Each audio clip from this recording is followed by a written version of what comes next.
School और college secular place होता है। सेकुलर प्लेस पे सेकुलर एक्टिविटी होनी चाहिए, सेकुलर प्लेस पे सेकुलरिज्म मेंटेन करना चाहिए। इसीलिए पूरे देश में सभी स्कूल में, सभी कॉलेज में स्टूडेंट्स के लिए कॉमन ड्रेस कोड होना बहुत जरूरी है। उसका सबसे बड़ा फायदा यह है कि एक तो गरीब अमीर के बीच में कोई भेदभाव नहीं होता, हिंदू मुसलमान के बीच में कोई भेदभाव नहीं होता, सब एक जैसा देखते हैं। उससे उनकी एकता और अखंडता मजबूत होती है, आपसी भाईचारा मजबूत होता है, ग्रुपिज्म का मौका नहीं रहता। नहीं तो लोग क्या होगा, कुछ लोग बुर्का पहन के आएंगे, कुछ लोग हिजाब पहन के आएंगे, कुछ लोग गले पे पटका डाल के आएंगे, सब अलग अलग वहां पे गैंग दिखाई पड़ेंगे, अलग अलग ग्रुप दिखाई पड़ेंगे। और जिस आर्टिकल 25 की दुहाई दे जा रही लोग दे रहे हैं, वो आर्टिकल 25 प्रथा को प्रोटेक्ट करता है, कुप्रथा को नहीं। रीतियों को प्रोटेक्ट करता है, कुरीतियों को नहीं। वो धर्म को प्रोटेक्ट करता है, अधर्म को नहीं। कुछ लोगों का कहना है कि ये जो बुर्का, नकाब और हिजाब, ये हमारा इसेंशियल रिलीजियस प्रैक्टिस है। अगर कुरान में लिखी हुई हर बात इसेंशियल रिलीजियस प्रैक्टिस है, फिर तो चारों वेद में जो कुछ लिखा हुआ है वो भी इसेंशियल रिलीजियस प्रैक्टिस है। मनुस्मृति में जो लिखा हुआ है वो भी इसेंशियल रिलीजियस प्रैक्टिस है। सत्यार्थ प्रकाश में जो लिखा हुआ है, गुरु ग्रंथ साहिब में जो लिखा हुआ है, 18 पुराण है उनमें जो कुछ लिखा हुआ है, सब कुछ इसेंशियल रिलीजियस प्रैक्टिस हो जाएगी। मेरा मानना है कि इसेंशियल रिलीजियस प्रैक्टिस वो होती है जिस दिन उस धर्म की, उस संप्रदाय की, उस पंथ की स्थापना होती है, उसमें पहली बार जो प्रवचन दिया जाता है या जो उसका संस्थापक है, उस धर्म का या उस संप्रदाय का संस्थापक है, वो जो चीज फॉलो करता है उसको इसेंशियल कह सकते हैं। उदाहरण के लिए गुरु ग्रंथ साहिब ने सिख पंथ की स्थापना किया।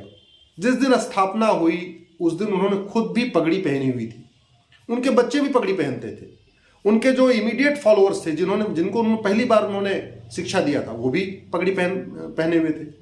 तो पगड़ी को तो आप इसेंशियल रिलीजियस प्रैक्टिस कह सकते हैं। लेकिन कुरान में लिखा भी अगर है हिजाब के बारे में, बुर्का या नकाब के बारे में, लेकिन आप उसको इसलिए नहीं कह सकते कि न तो मोहम्मद साहब कोई इस तरीके का कुछ पहनते थे, न उनकी पत्नी बुर्का, नकाब, हिजाब पहनती थी, उनकी बहुएं भी नहीं पहनती थी।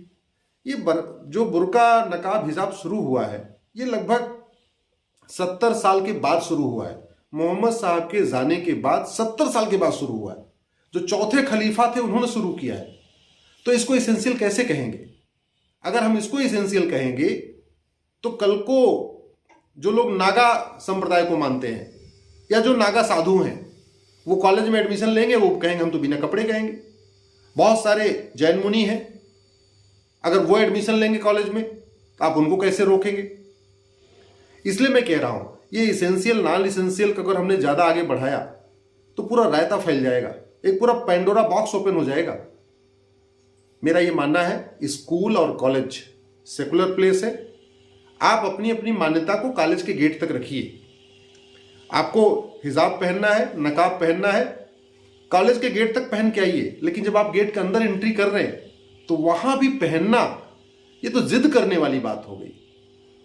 अगर पब्लिक ऑर्डर डिस्टर्ब हो रहा है, क्योंकि फिर से वही खतरा वही है, कल को नागा साधु, और नागा साधु छोड़िए, कल को मान लीजिए हर कॉलेज के 10 लड़के बोले कि मैं तो नागा संप्रदाय को मानता हूं, आप कैसे में उनको मना करोगे नहीं भैया तुम नागा नहीं हो? वो कहेंगे मैं तो नागा संप्रदाय को फॉलो करता हूं, मैं नागा कस्टम को फॉलो करता हूं और मैं वैसे ही आऊंगा जैसे नागा रहते हैं। फिर आप उनको कैसे रोकेंगे? इसका एक ही समाधान है, हम एक सेकुलर कंट्री में रहते हैं, 24/7 अपने धर्म में न जुड़े रहें, हमेशा अपने अपने मान्यताओं को लेकर न घूमते रहें, अपने घर पे रखें, अपने प्राइवेट, अपने ऑफिस में रखें, अपने शादी विवाह के दौरान उसको दिखाएं। लेकिन सेकुलर प्लेस जो स्कूल है, पब्लिक प्लेस है, सेकुलर प्लेस, वहां आके प्रदर्शित करना, इससे क्रिया की प्रतिक्रिया बढ़ेगी, एक्शन का रिएक्शन बढ़ेगा और फिर पूरे देश में एक नया बाउंडर शुरू हो जाएगा। इसलिए बहुत ज़रूरत है इसको रोका जाए। संविधान भी यही कहता है। संविधान कहता है देश की एकता अखंडता जरूरी है, संविधान कहता है भाईचारा जरूरी है, संविधान कहता है कि देश में लॉ एंड ऑर्डर जरूरी है।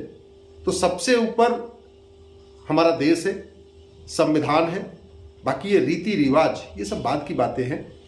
इसमें भी बुर्का, निकाह, हिजाब ये तो न मोहम्मद साहब के परिवार के लोग पहनते थे, न उनकी नेक्स्ट जो जनरेशन थी उसको पहनती थी। फिर उसको इसेंशियल कहना मुझे लगता है ये गलत होगा।